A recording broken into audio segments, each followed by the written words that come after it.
But it's something you need to hear, and you need to hear it often, all of you. How many of you feel isolated?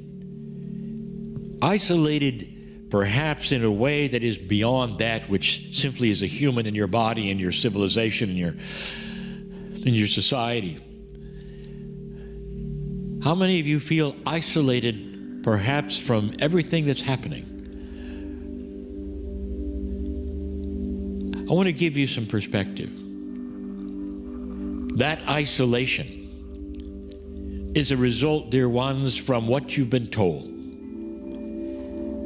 That you feel perhaps that you're not included in some way. There have been many, millions, over these many hundreds of years that have been given information in a profound way that sticks in your psyche. You grow up being told things and they stick, and they can't unstick, and you can't unknow them. And most of you have grown up feeling that you are isolated from that which is the Creator. This creative source which we talk about, which made the heavens and the earth, and the source did. That in the process of making the heavens and the earth, I've told you, that souls always existed. They were not created separately. Now, this is very difficult for some of you to understand. You'll say, well, didn't that happen in the Garden of Eden when God put us here? No, dear ones, that did not. That's another story. But that particular story is when you got your soul. When the human race itself got that soul, which is eternal. That soul existed, always did. That soul existed before there was time. If I said it always was and always will be, you have trouble with that, just in general. Humans in general look at everything linearly. Everything must have a start, a beginning, everything.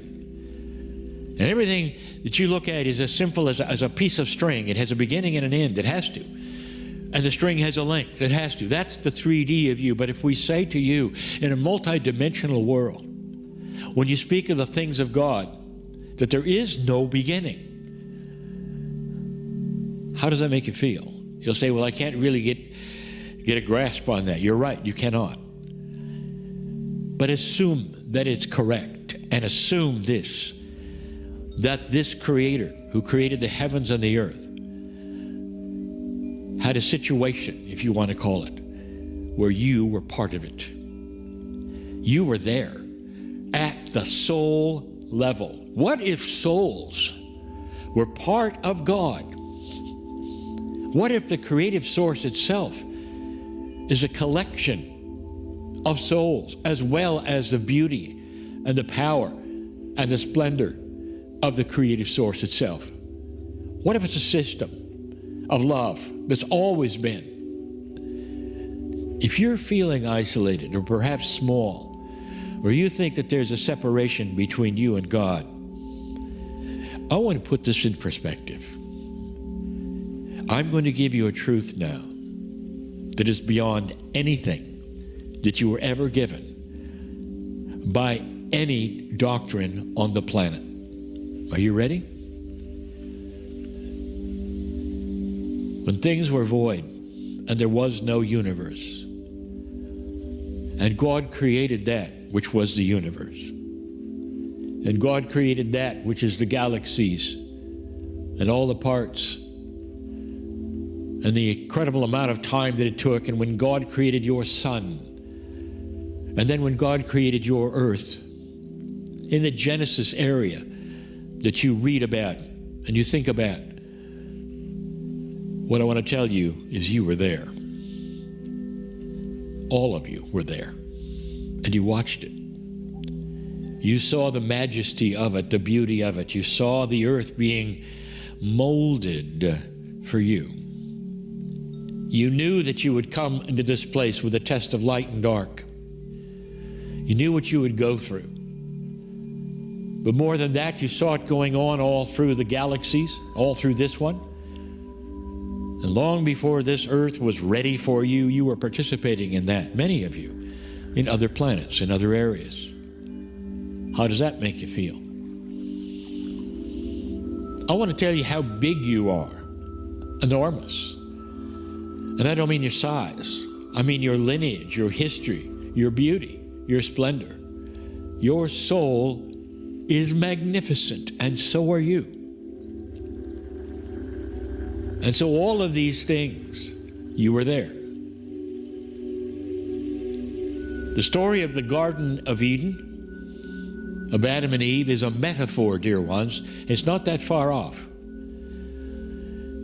That scripture has some actual meaning and truth, because so many times the ancient scriptures, no matter where they are, of the beginnings of things, have elements of truth to them that stick. But most of them are metaphoric. And so when you hear about that, which is the Garden of Eden, that's the planet, of course. You hear about Adam and Eve, that's all men and all women, of course.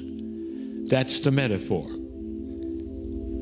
And you hear that an angel came down and imbued both of them, or all men and women, with something they never had before. It was time for them to receive their soul. The divinity then became something that was part of you. And even your DNA changed at that moment in time. That's when you got your soul.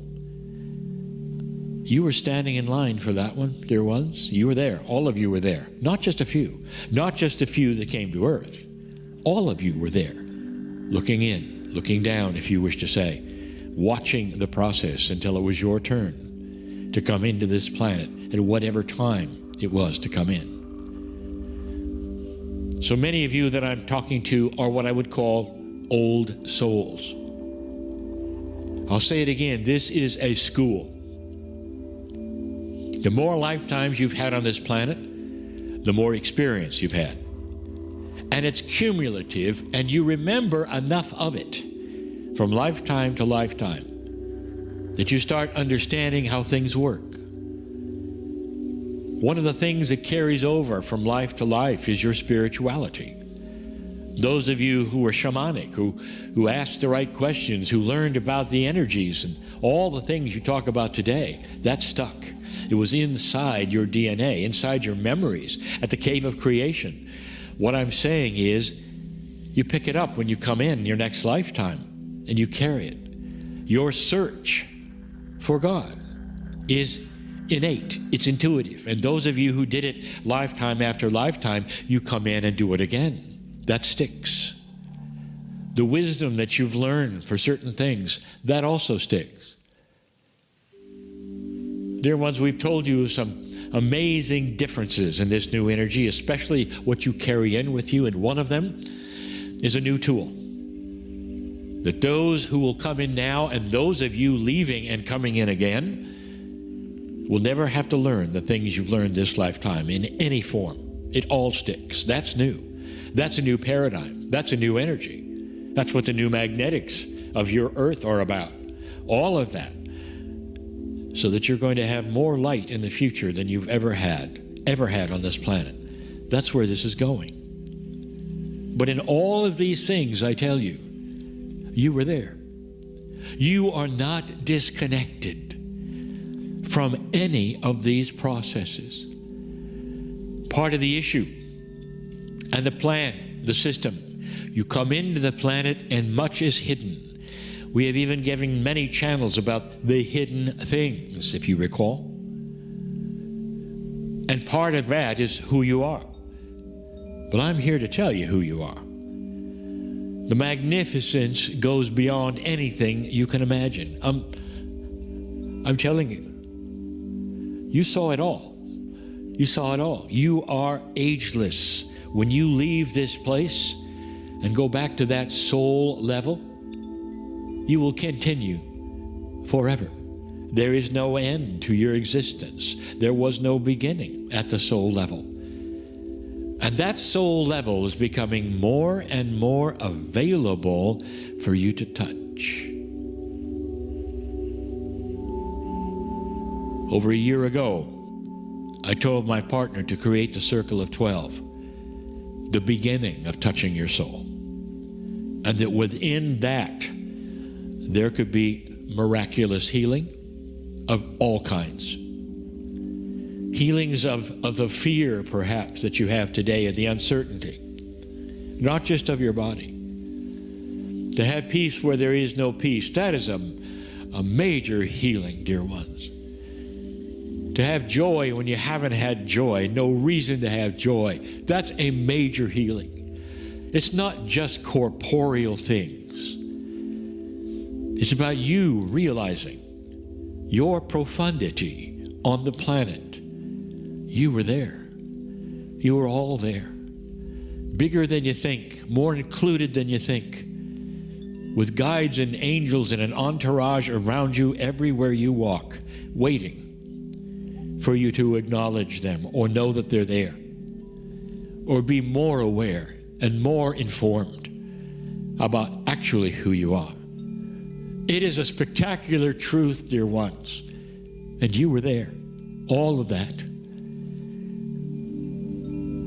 How can you be more aware of this, you might say? How can I feel more included, you might say? Why don't you ask for it? Dear Spirit, you might say, help me to understand and feel who I am and the lineage that I carry of humanity. Help me to have peace over these things and know that I'm included and loved dearly. Help me to feel the entourage with me all the time and relax over the things that I am not relaxing about. Help me to understand my eternalness and the light that I carry for the earth. That's a good place to start. You're asking for things that are willingly going to be given to you. We've been waiting for a lot of you to ask. And that's the truth of the day. That's the biggest truth I could give you today. You were there for all of it. I'm crying in love with humanity. And now you know why. There's a lot to love.